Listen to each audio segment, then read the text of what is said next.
Olá a todos, sejam bem-vindos. Nesse momento farei um vídeo sobre o meu curso Cor, Fundamentos Artísticos e Estéticos nas Artes Plásticas, disponível na plataforma Hotmart. E nesse momento eu vou fazer uma apresentação geral, um resumo do curso, de tudo aquilo que vocês verão no conteúdo exclusivo para os assinantes. Mas não deixa de ser uma excelente aula e vai dar um panorama sobre as teorias das cores, não é? Porque não existe uma teoria da cor, existem várias teorias. Eu vou explicar diversos pontos por onde eu vou passar durante essa trajetória. É um curso que é feito, foi feito a partir do meu livro de mesmo nome, Cor, Fundamentos Artísticos e Estéticos nas Artes Plásticas, que também está disponível à venda na Amazon. Então, vamos ao vídeo. Em primeiro lugar, a pintura ela é um paradigma histórico para o estudo da cor. O que seria isso? Através do estudo da pintura e da cor na pintura, nós podemos perceber as diversas discussões históricas no campo da história da arte, da filosofia da arte, porque a pintura reflete todas essas discussões e muitas dessas discussões vêm girando em torno da pintura. Tá? Então, a pintura que vem desde a antiguidade, nós vemos também nas cerâmicas, nas pinturas parietais, chegando ali especialmente em Grécia e Roma, vemos aqui na primeira imagem as cerâmicas gregas, existem vários estilos de cerâmicas gregas, porém as suas pinturas nas paredes não resistiram como as pinturas romanas resistiram, né? Vemos aqui um detalhe de uma pintura de Pompeia, que eu pude fotografar na Vila dos Mistérios.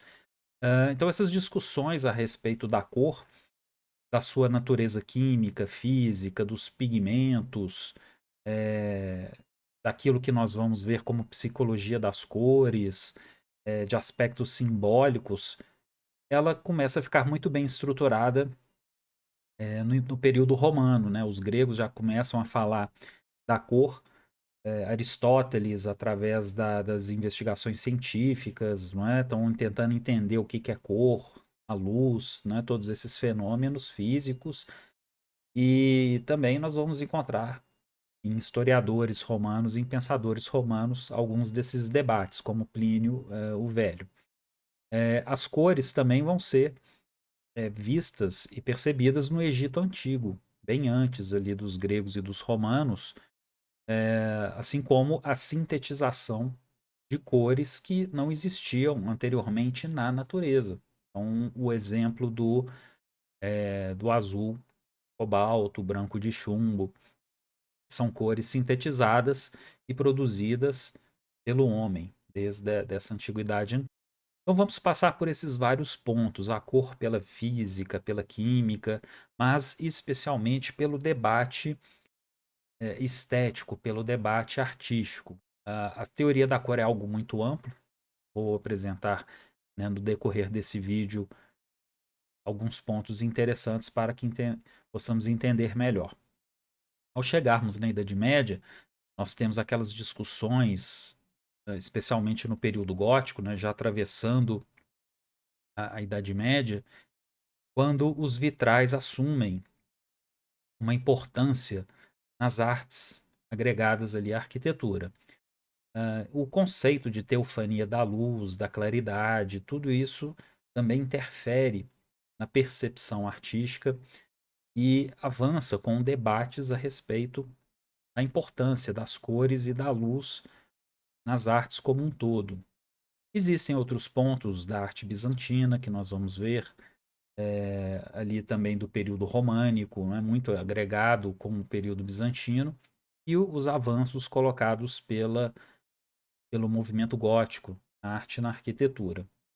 Depois passaremos para o Renascimento. O Renascimento vai trazer novidades para o assunto da cor, porque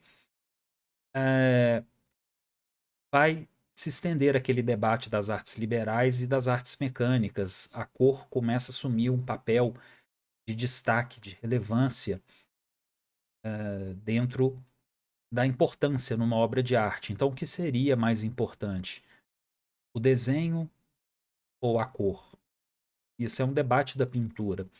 Isso também tem relações metafísicas que vão desde ideias, nós podemos investigar lá na gnose, a ideia dos gnósticos, no ambiente ali do cristianismo, do início do cristianismo, da Idade Média. Nós vamos entender essa relação também dentro desse curso. E, claro, a elevação do papel do artista, do arquiteto como intelectual.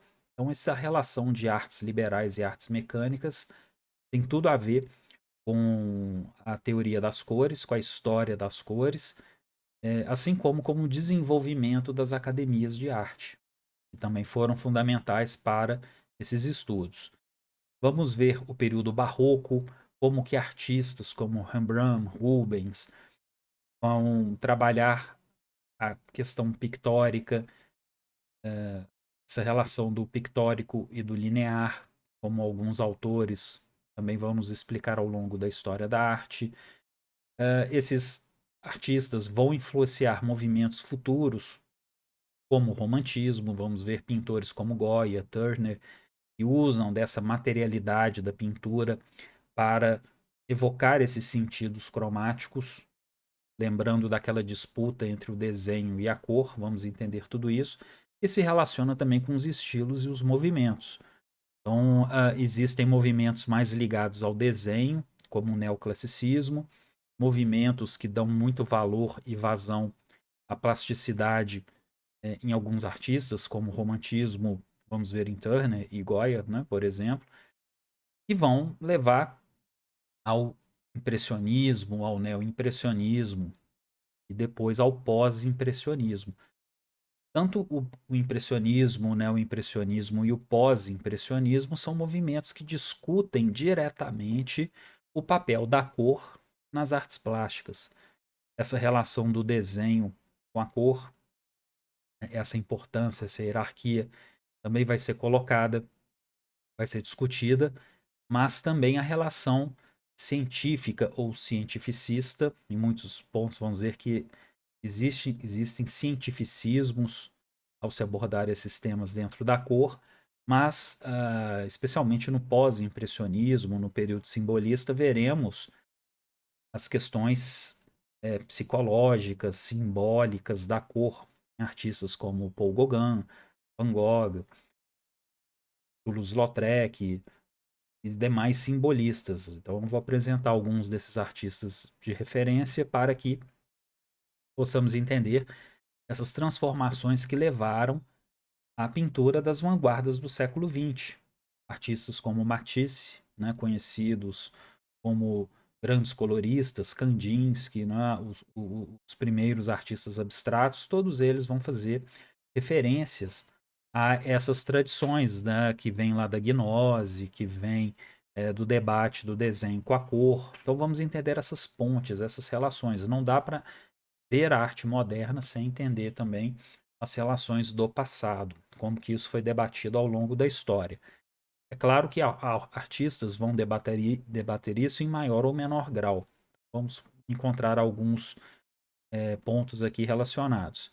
E por fim, eu vou mostrar alguns artistas contemporâneos, desses mais conhecidos, mais famosos, que debatem assuntos que também se relacionam a essa tradição artística da cor, do debate do desenho com a cor, dentro de linguagens mais contemporâneas, como instalações, pinturas, onde eu coloco como cor industrial, né, autores também vão citar isso como cor industrial, em movimentos como a pop art, por exemplo.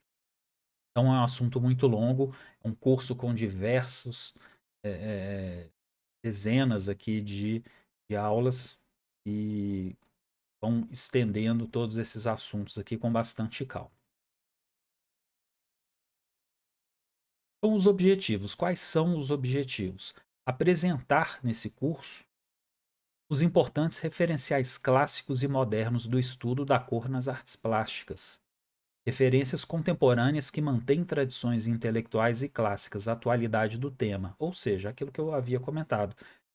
O estudo da cor nos dias de hoje tem muita relação com aquilo que se debateu na antiguidade, na Idade Média, no Renascimento. Então vamos entender todas essas pontes e relações. Existem estereótipos e preconceitos, aqueles mais famosos e conhecidos são aqueles da Idade Média, a Idade Média vista como Idade das Trevas, então vamos entender isso aqui um pouco melhor, como que a cor e a luz participou da Idade Média, e hoje o artista se encontra hibridizado, ou seja, muitos artistas não ficam dentro apenas de um único suporte, eles vão da pintura para as instalações, vídeo, né, enfim, outros suportes. E então a cor também ela consegue ser transportada em maior ou menor grau para esses suportes e essas linguagens. E aquilo também que eu havia comentado, existem teorias das cores. Não há uma teoria da cor. Existem várias. E muitas vezes nós estudamos uma disciplina no colégio, na faculdade, né, especialmente nas faculdades, que possa vai se chamar teoria da cor. Então são teorias, né? Então vamos entender aqui como que várias delas foram se desenvolvendo ao longo da história. E como forma de organizar esses estudos, eu desenvolvi uma metodologia. Essa metodologia não é uma verdade, não é a única forma de se estudar, foi apenas uma sistematização que eu criei para que eu, na época, pudesse fazer o meu mestrado. O meu mestrado foi justamente esse tema, esse título, e desse mestrado veio o livro, e o livro foi transformado nesse curso. Eu faço aqui a introdução. Então, para que eu organizasse os capítulos, organizasse os assuntos, eu percebi que eu poderia desenvolver aqui em 4 áreas onde a cor era percebida, sendo elas a cor na história da arte, estética, algo que vale para todos os cursos, para todas as áreas, como arte, arquitetura, design, comunicação. Depois, a natureza da cor, pigmentos, tintas, luz e tecnologia, aquilo que nós vemos na física, na química, o que que é uma tinta, o que que é um material, a corante, o que que é a cor luz, né? Então, são aspectos físicos e químicos, a fabricação das tintas, das cores, por exemplo, né? Dos equipamentos tecnológicos. Depois, assuntos relacionados à percepção da cor, questão do corpo humano, do olho, do cérebro, da psicologia, ilusões de ótica, efeitos psíquicos, né? Então, isso vem com contrastes, e são tão importantes para a comunicação visual, para o design claro, para as artes como um todo. Mas também pode ser entendido aí, visto na área da psicologia, da medicina. Então, como que o olho funciona, como que as cores são percebidas pelo organismo. Então, algo também ligado aí ao científico, né, aos estudos científicos. Eu não trato dentro do curso da cor como luz, da formação do corpo humano. São assuntos muito complexos, muito extensos. E sendo que esse trabalho ele foca mais em observações desses 4 pilares, sendo que o mais importante é o primeiro ali, a cor na história da arte e na estética, pautado por esses outros 3 aqui. E por último, sistemas, metodologias, escolas, artistas, professores. Ou seja, como que a cor, o estudo da cor foi se desenvolvendo ao longo da história. Quem que escreveu sobre as cores, quem que ensinou sobre as cores, artistas que se debruçaram sobre esse estudo, como que as academias de arte surgiram e como elas foram tratando desse assunto das cores. Então, autores de referência, existem bons livros, por exemplo, Academias de Arte, Nikolaus Pevsner, um historiador da arte, da arquitetura. Esse livro ele conta a evolução das escolas de arte desde do Renascimento, das academias do Renascimento até passando pelo Barroco até os dias de hoje e mostrando a cor como uma disciplina dentro das escolas de vanguarda, como a Bauhaus, um dos que eu comento também com um pouco mais de detalhamento. Então é isso. Esses 4 pilares eles vão nortear os nossos estudos. Então são formas de se perceber a cor. Todos eles são estudos extremamente complexos e avançados. Porém, o que agrega tudo isso, o foco desse curso vai ser a cor na história da arte e na estética. E, claro, de certa forma, para se falar da cor na história da arte e na estética, eu tenho que falar de todas essas áreas aqui. Então, por isso que eu organizei dessa forma para que o leitor, para o estudante veja de forma mais clara como que a cor pode se espalhar em diversos assuntos, em diversas áreas do conhecimento. Pois bem, então de uma forma linear dentro da história da arte, nós começamos sempre na pré-história, no Paleolítico, depois no Neolítico, posteriormente as primeiras civilizações, Mesopotâmia, Egito e por aí vai. Então nós vamos ver que a cor já está presente nas primeiras discussões, a cor está ligada à metafísica, a tudo aquilo que os teóricos da pré-história, historiadores, os arqueólogos, eles vão supor, vão imaginar e concluir desses elementos, desses dados, desses fatos, das pinturas, dos, dos objetos, dos artefatos. Então, por exemplo, essa tríade do vermelho, do preto e do branco é algo percebido desde da pré-história e da antiguidade. O vermelho como a cor relacionada à alma, por causa do sangue, da relação do sangue com o espírito. A ideia das pinturas rupestres, as pinturas das cavernas estarem relacionadas com essa ideia do animal a ser caçado ou da reposição daquele espírito que foi morto. Então, essas questões metafísicas, elas são é, completamente vinculadas com as principais teorias das pinturas pré-históricas. E a cor mais evidente é o vermelho. Autores como Michel Pastoureau, um medievalista francês que tem obras interessantíssimas sobre a cor, ele vai dizer que o vermelho é a cor por excelência, porque ela está presente desde o início e é uma cor que se relaciona com a vida, com esse pulsar, cor que se relaciona com a paixão e, claro, o sangue que dá vida e anima os corpos. Né? Então, sempre nós vamos encontrar essas referências. Então, passaremos por esse período rapidamente e vamos avançar para a antiguidade, quando veremos os primeiros sistemas de cores, como que as obras egípcias elas eram coloridas, os egípcios já produziam cores sintéticas. Nem sempre a simbologia das cores que nós enxergamos nos dias de hoje tem o mesmo sentido, né, para os antigos. Então, por exemplo, o preto, cor preta para os antigos egípcios, simboliza o limo depositado pelas águas férteis do Nilo, um sentido positivo da fertilidade, do adubo, águas benéficas que remetem esperança. E depois nós veremos que o preto, cor preta, ela lá na Roma antiga, ainda no período dos pagãos, antes do cristianismo, o preto começa a ter uma conotação daquilo que se afasta da luz, de algo relacionado a aspectos mais sombrios e negativos. Né? Então vamos entender isso mais adiante, né? Mas justamente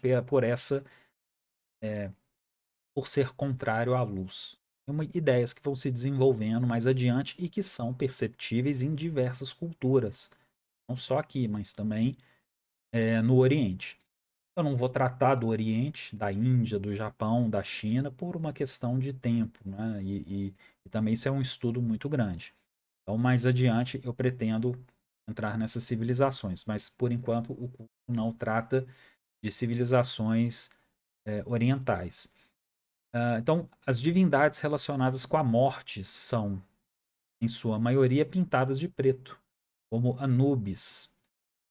Esse preto opõe-se ao vermelho, que simboliza a esterilidade do deserto. Então, olha aqui como que o vermelho no Antigo Egito pode ser percebido também como esterilidade, como elemento ali do deserto. Não quer dizer que o vermelho vai ter sempre um aspecto negativo, né? Tem aspectos positivos e negativos. Em todas as culturas nós vamos encontrar isso, especialmente no Ocidente.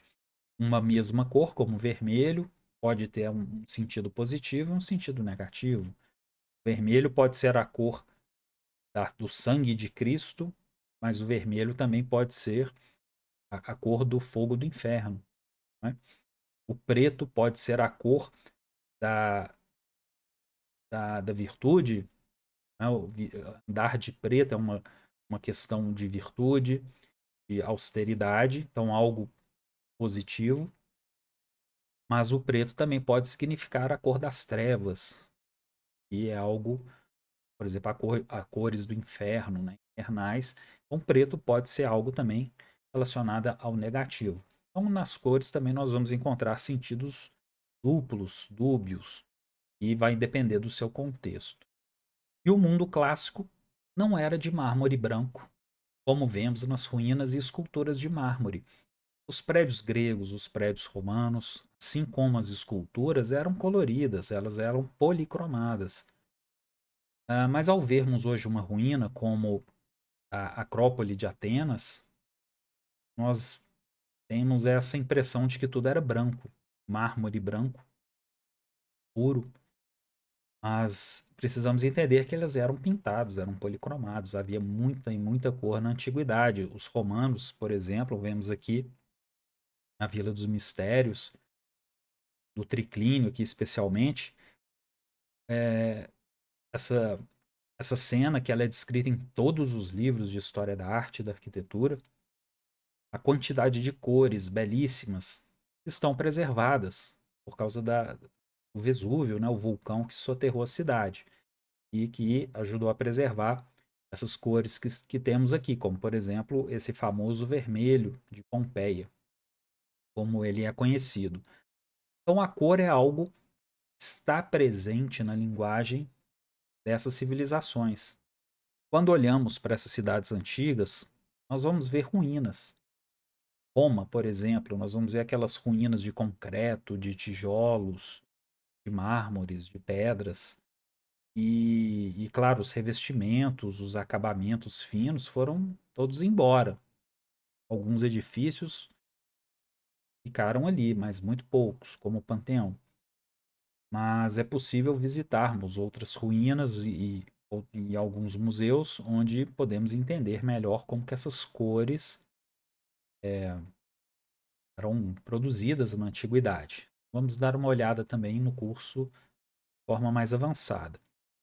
E Micenas e Creta, duas civilizações que vão ali formar a civilização grega como um todo, reforçaram a visão de um mundo grego repleto de cores e pigmentos. Então, os cretenses, civilização minoica, era uma civilização que pintava muitas suas paredes, conhecida por isso. Então, vemos lá no Palácio de Knossos. Então, vamos conhecer isso um pouco melhor.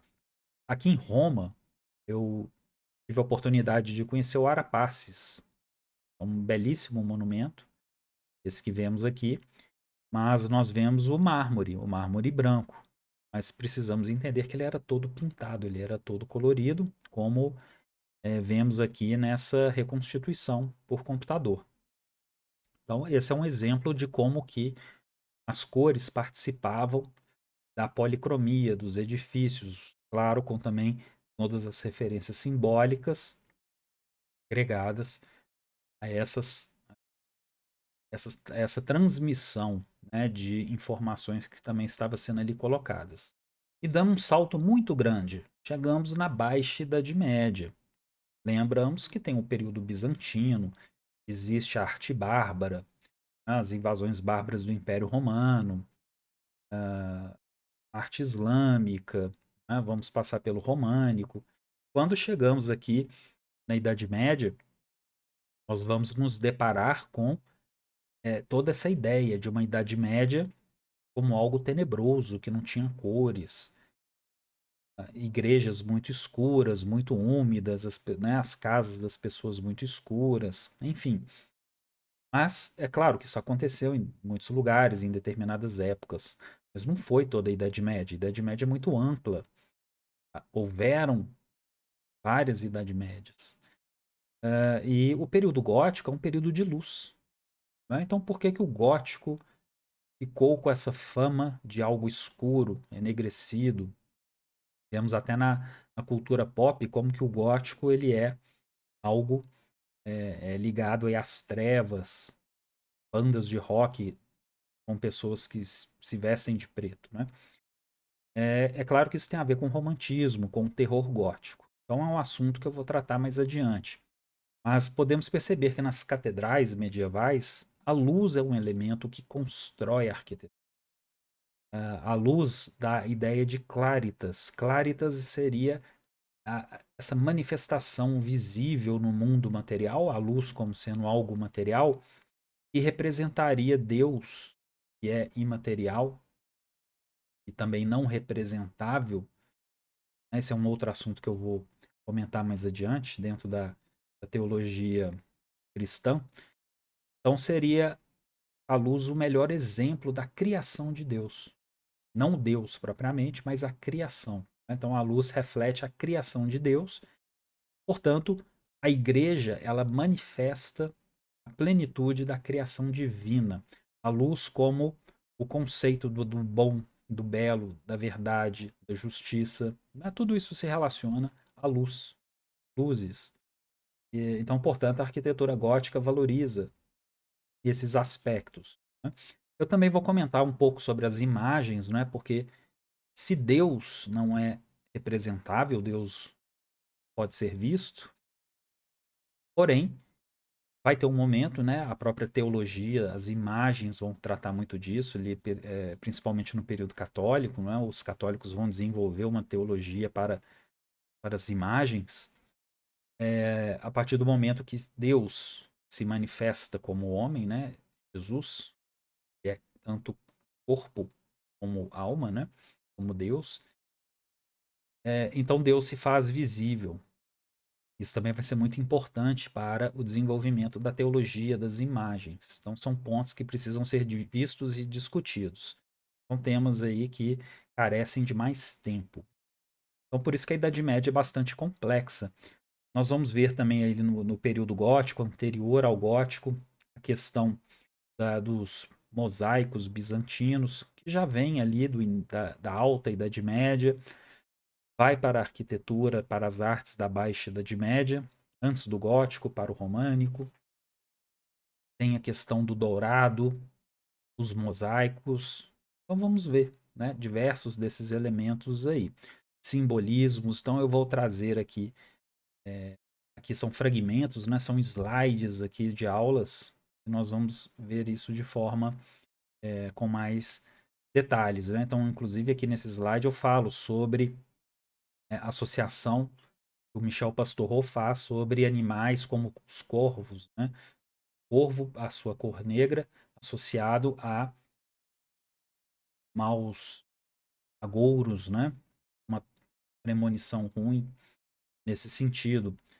Então, naquela ideia da tríade, vermelho, branco e preto, né? Então, são comentários aqui que são bem importantes e que vão se manifestando ao longo do tempo. Mas a arte como um todo vai ser vista. E chegamos no Renascimento, havia comentado aquela discussão medieval que se relaciona com as artes liberais, vemos aqui as artes liberais, o trivium e o quadrivium. Também outro assunto belíssimo, extenso, o trivium e o quadrivium, tem muito a ver com a história das cores, porque quando caminha para o Renascimento, se caminha para o Renascimento, os intelectuais do Renascimento italiano, eles irão reivindicar uma ascensão da arquitetura, da pintura e da escultura das artes mecânicas para as artes liberais. Então, de forma geral, as artes liberais são essas disciplinas mais intelectuais que vemos aqui: gramática, retórica, dialética, música, astronomia, geometria e aritmética, que formam o trivium e o quadrivium. E as artes mecânicas são aplicações, não é? Profissões, conhecimentos práticos como agricultura, navegação, né? A arquitetura, né? Tá tudo dentro das artes mecânicas.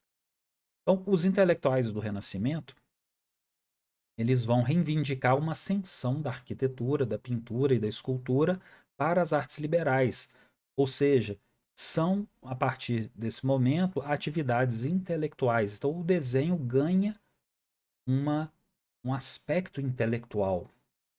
E esse aspecto intelectual, claro, ele precisa de uma parte artesanal.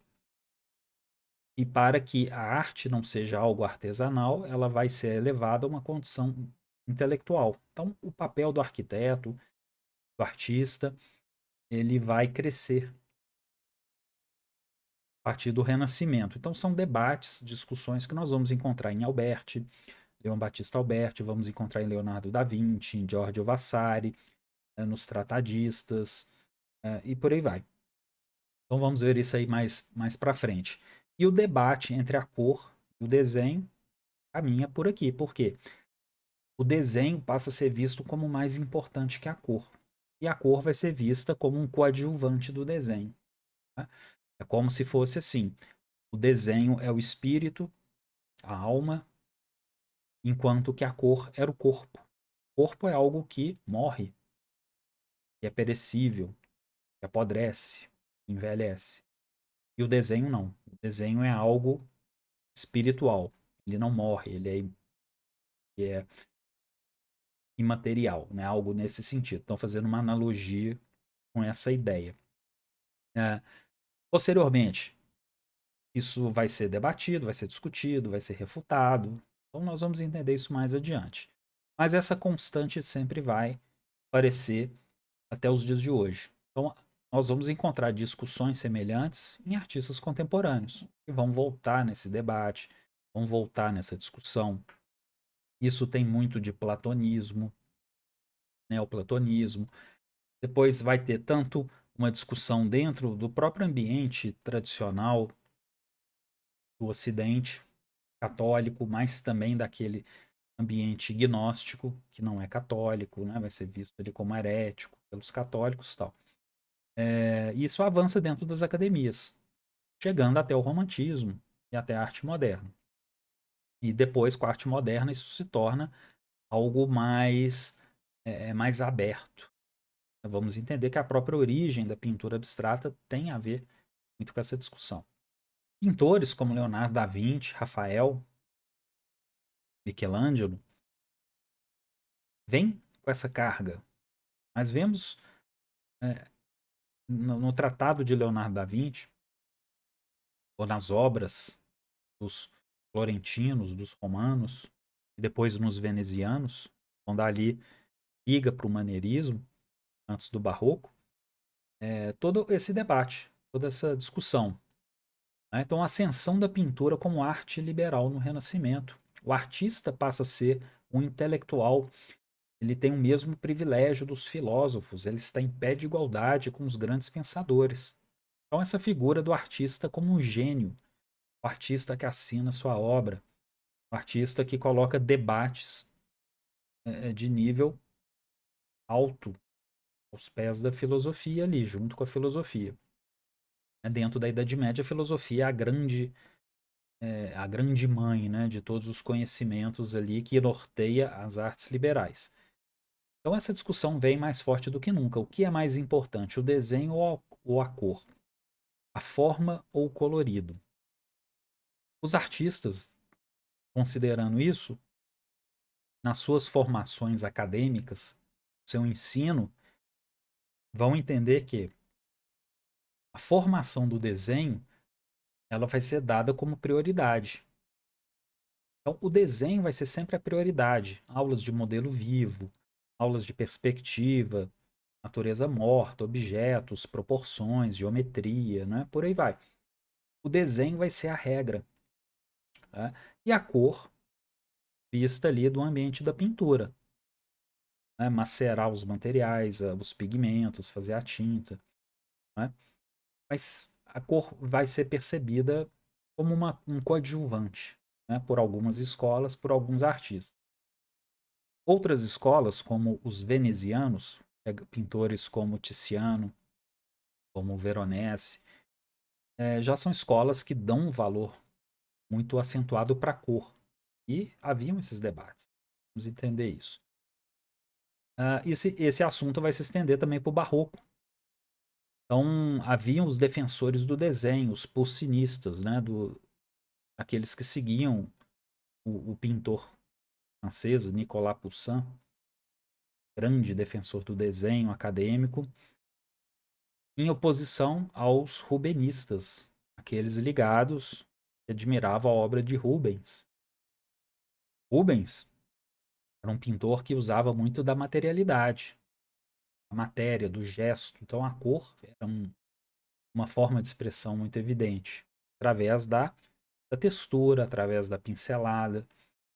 Então, para os poncinistas, a forma como os rubenistas pintavam não era uma forma adequada. E vice-versa, né? Então havia esses debates calorosos. E para os dias de hoje, pode parecer até algo trivial, algo comum ou que não tem mais sentido. Mas na época, sim, na época era. Mas isso foi importante porque avançou e isso contribuiu no desenvolvimento dos movimentos que vão vir, né? Dos estilos, dos movimentos que vão vir na sequência, especialmente o romantismo e a arte moderna. O período barroco, temos aqui uma foto do Salão dos Espelhos em Versalhes, França. O barroco vai se destacar tanto na Itália, claro, ele surge na Itália, no contexto da reforma, da contra-reforma, mas ele também se desenvolve na França. Os franceses vão dar o impulso nessas academias de arte e vão levar adiante essa discussão. O que é mais importante, o desenho ou a cor? Né? Então, a Academia de São Luca, criada em Roma, 1577, dirigida por Frederico Zuccari. Frederico Zuccari, que era ali contemporâneo do Vasari. Eles vão começar a sistematizar cada vez mais o ensino da cor nas academias. Não é o ensino do desenho, o desenho é realmente o carro-chefe. Mas eles vão pontuando, então, esses debates. Esses debates acadêmicos vão tendo um caráter também, muitas vezes, de disputas, de querelas, defensores de um lado, do outro. Né? Então, haviam também esses príncipes, como eram chamados os diretores da instituição.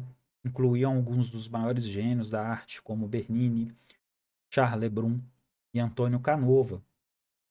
Grandes artistas também foram acadêmicos, foram professores. Isso é interessante, percebemos que também eles se posicionam dentro desse debate. Então, houve também, né, o patrocínio dos governos, toda a questão do barroco, aqui na França, por exemplo, um patrocínio estatal. Não é? O barroco como uma arte oficial de Estado, vista ali especialmente por Luís XIV. No período barroco, ali no final do maneirismo para o barroco, nós já vemos esse debate também manifestado nas alegorias. Vemos duas pinturas aqui de Pier Antonio Novelli, uma fotografia que eu fiz lá em Veneza, na Galeria da Academia, com uma alegoria. Nós vemos a alegoria do desenho, com esse velho, barbudo, o desenho, e a cor, apresentada pela paleta da pintura. E aqui uma alegoria fazendo, né, uma harmonia entre esses elementos. Estão representando o quê? Que a obra artística ela é composta pela, por esses dois pontos. Né? Então, em algumas alegorias, o desenho está numa posição superior à pintura, que no caso a pintura está até numa linha aparentemente superior ao desenho, ou seja, mas são os elementos que vão compor, né, toda a harmonia. Né? Existe o elemento da criatividade, existe outras formas aqui que nós vamos entender mais para frente, algumas dessas alegorias. E nessa famosa alegoria também de Marte vencendo a ignorância, É uma alegoria que nos mostra as artes liberais, como a música, como a astronomia, geometria, retórica, e por aí vai. E também já temos aqui a presença das artes plásticas, né, da pintura, da escultura e da arquitetura, né? Então, elas serão colocadas aqui, né? Vemos aqui, por exemplo, a paleta do artista, né? Representando a arte da pintura como uma arte liberal. Então, isso já foi colocado, isso já foi visto, já foi percebido, está amalgamado dentro da cultura. Isso avança até o período, passando do período barroco para o rococó, chegando até os neoclássicos. Nós vamos ver que artistas como Jacques-Louis David, um artista também muito controverso, vamos vê-lo mais para frente, mas era um artista ligado ao desenho, aquela academia rígida do desenho neoclássico. Aquilo que o Winkelmann, famoso historiador da arte, falava, né, da nobre grandeza e grande, né, e calma simplicidade, né? Calma grandeza, aquilo que o famoso historiador da arte, Winkelmann, falava, calma grandeza e nobre simplicidade. O desenho como uma, como a estrutura, como a alma de tudo, e a cor acompanhando. Né? Então a pintura neoclássica de Davi, ela vai ter uma cor austera, em geral.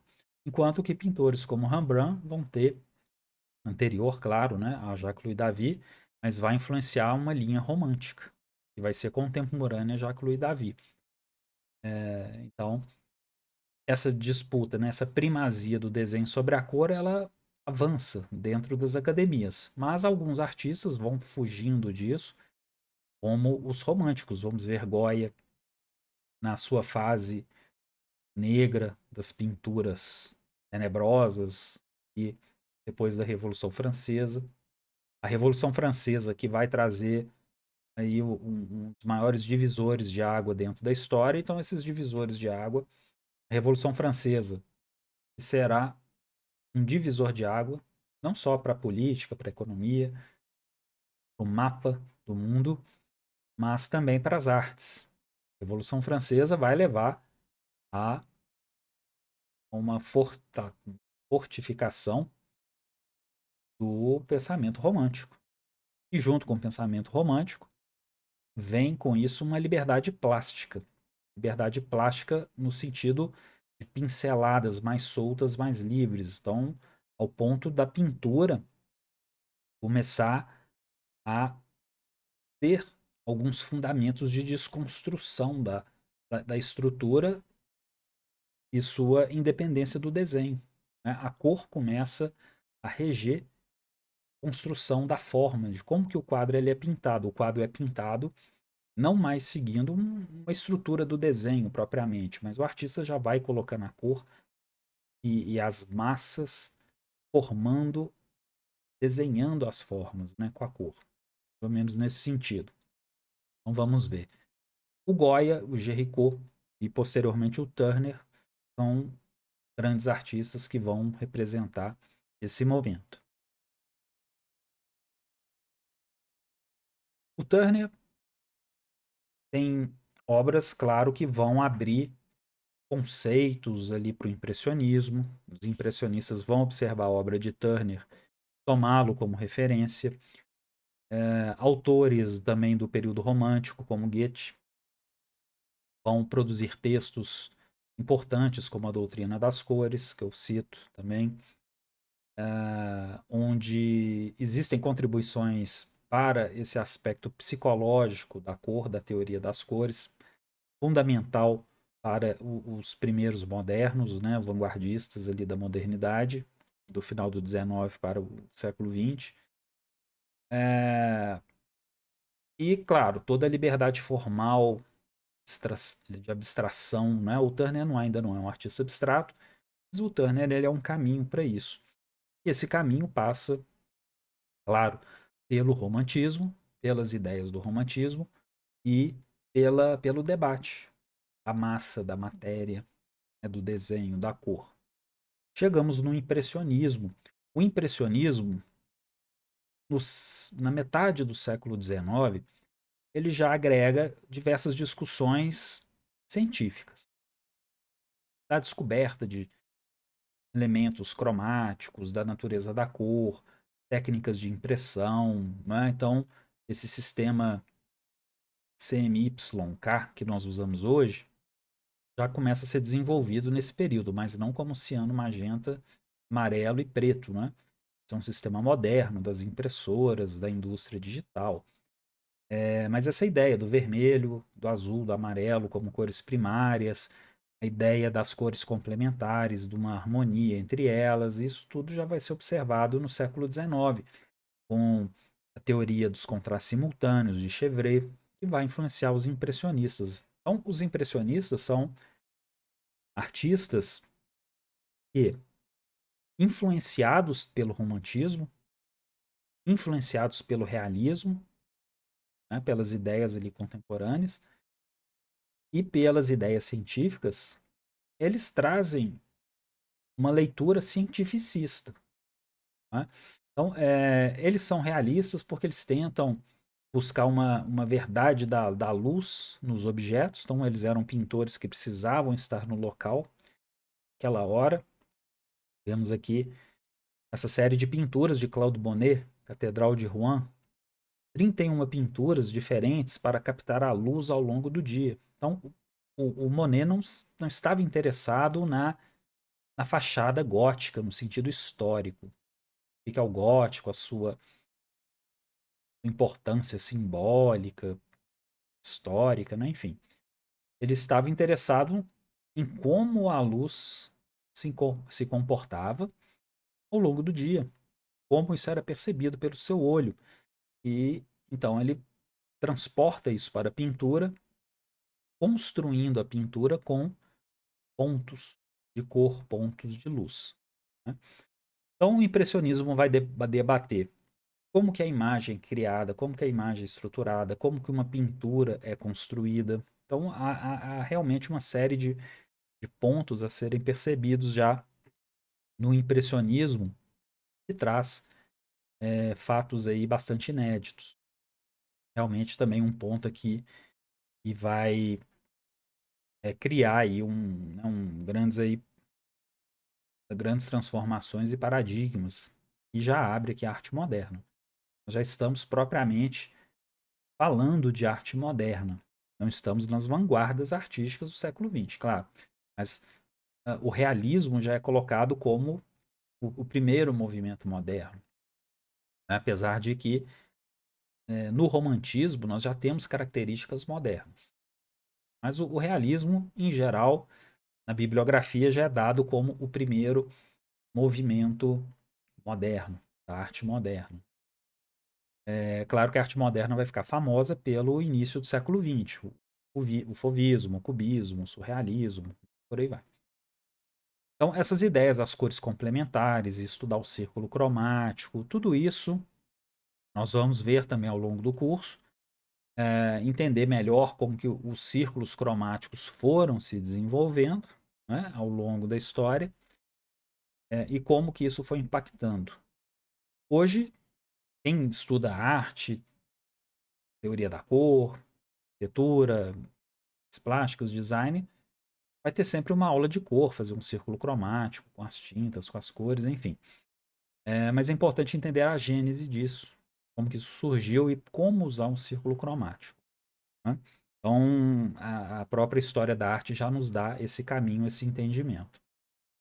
E depois, dentro do pós-impressionismo, do simbolismo, como Van Gogh, como Paul Gauguin, Toulouse-Lautrec, Cézanne, Emile Bernard, né, entre outros, nós vamos ver que o que começa a importar mais para os artistas é a psicologia das cores, o simbolismo, a matéria, o gesto, e não aquela percepção direta da cor como um fenômeno visual.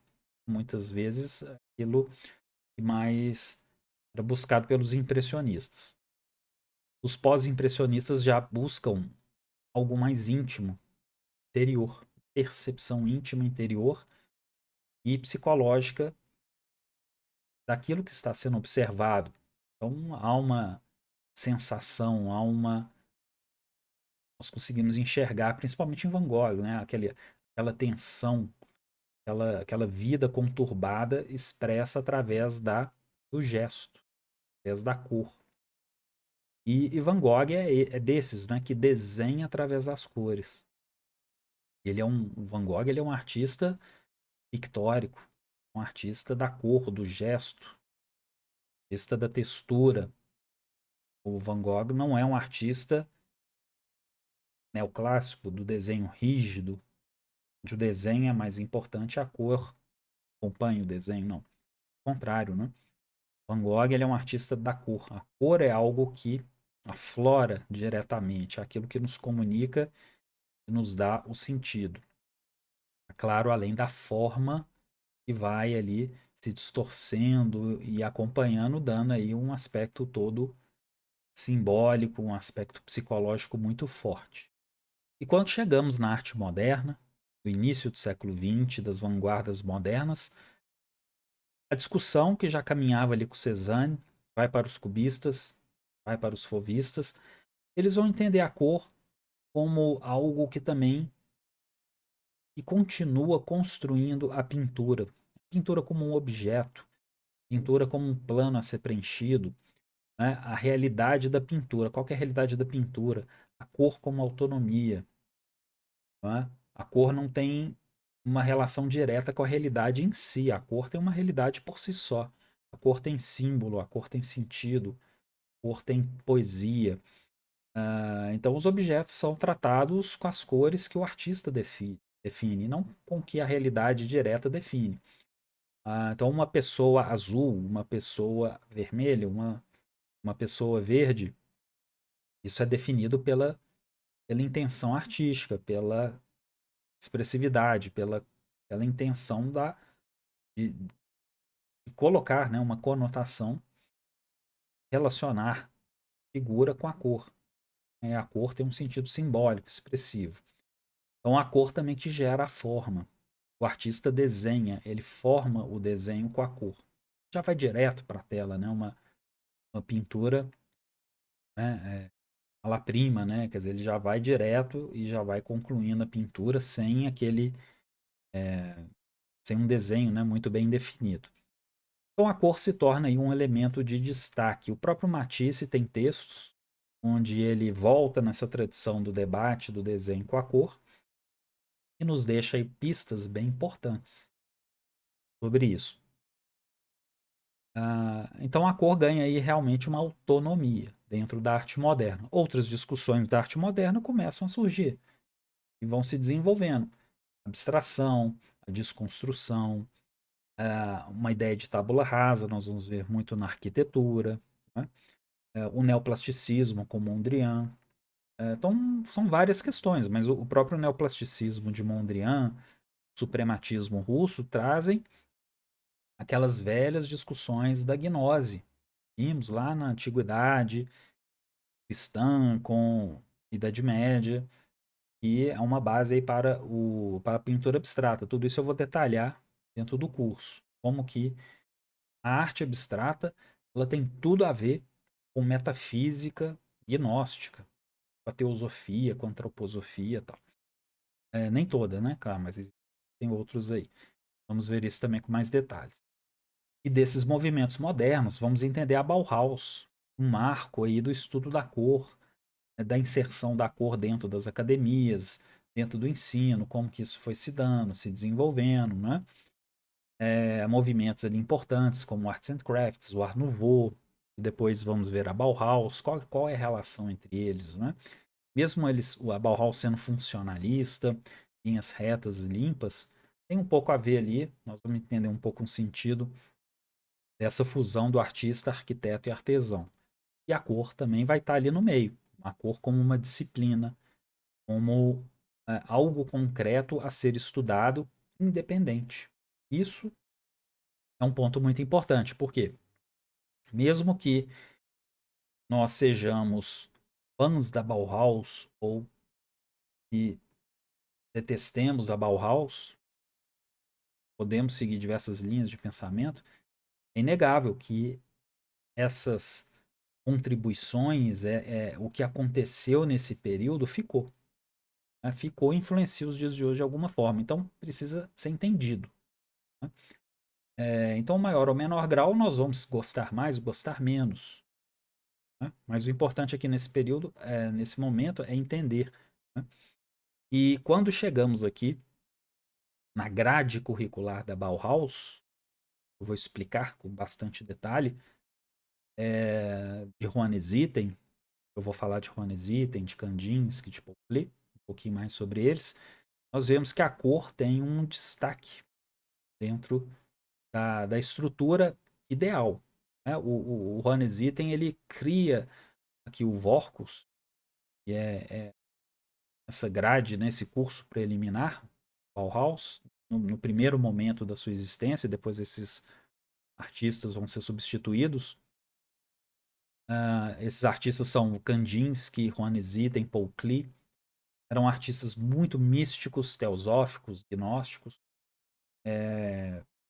Então eles vão ter uma ligação muito forte com isso. Depois outros artistas e arquitetos vão entrando já sem essa preocupação metafísica, pelo contrário, né? Vão ter já mais alinhamentos marxistas e não vão dar importância para isso.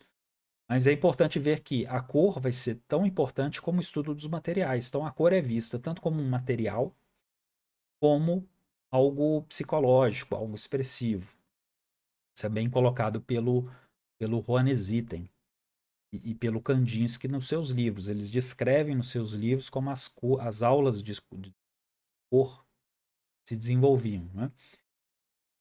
Então, vidro, barro, cerâmica, pedra, madeira, metal, tudo isso vai ser visto na sua aplicação na arte, na arquitetura. Né? Então, a madeira como estrutura arquitetônica, a madeira como arte, né? A talha, a marcenaria, enfim. Para nós termos uma ideia de como que a cor ela atingiu um status maior dentro da formação de um artista. Ela não é mais uma coadjuvante da pintura. Isso é importante, né? Porque podemos ou não concordar com a Bauhaus em diversos aspectos, mas para o estudo da cor, isso aqui realmente é importante, é um ponto a ser observado. Então, para quem defende, como eu, né, o estudo da cor como algo fundamental dentro de um curso artístico,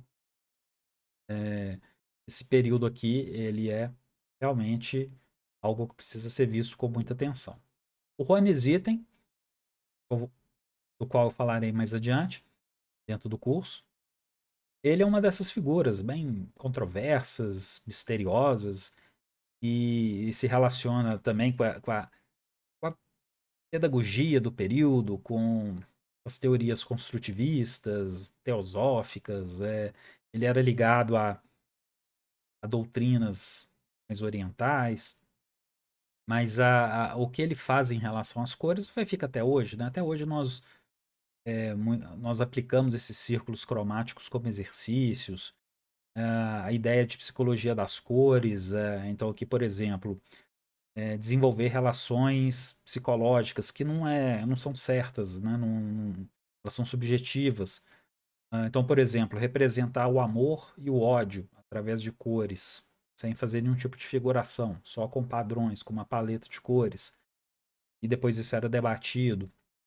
Então, claro que a percepção de amor para uma pessoa é diferente de outra.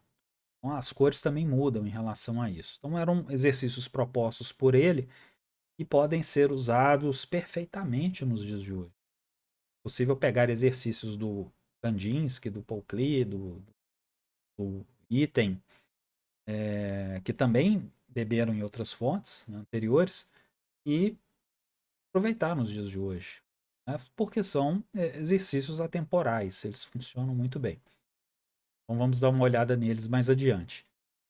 E quando caminhamos para a arte contemporânea, nós vamos ver que a cor ela não se desprende das discussões clássicas. Pintores como Mark Rothko ou Yves Klein são imersos nessa discussão metafísica da cor, da disputa da cor com o desenho. Eles vão voltar nesses assuntos para elevar a importância da cor ou buscar uma autonomia da cor, discutir a relação da cor com o espaço, da limitação da cor e do suporte. São aí já discussões da arte contemporânea que vão caminhar para as instalações, para arte efêmera, para vídeo, né, vídeo instalação, entre outras coisas. Então nós vamos chegar nesse caminho. Então são nomes que são bem famosos e conhecidos, né? Aqui, por exemplo, são obras que eu pude ver lá em Paris, né, no Centro Pompidou, é, e nós vamos vendo, né, a gente podemos perceber que essa relação da cor, ela também vai ser encontrada com outros artistas, né, que são influenciados aí pelo mesmo período e por um debate semelhante.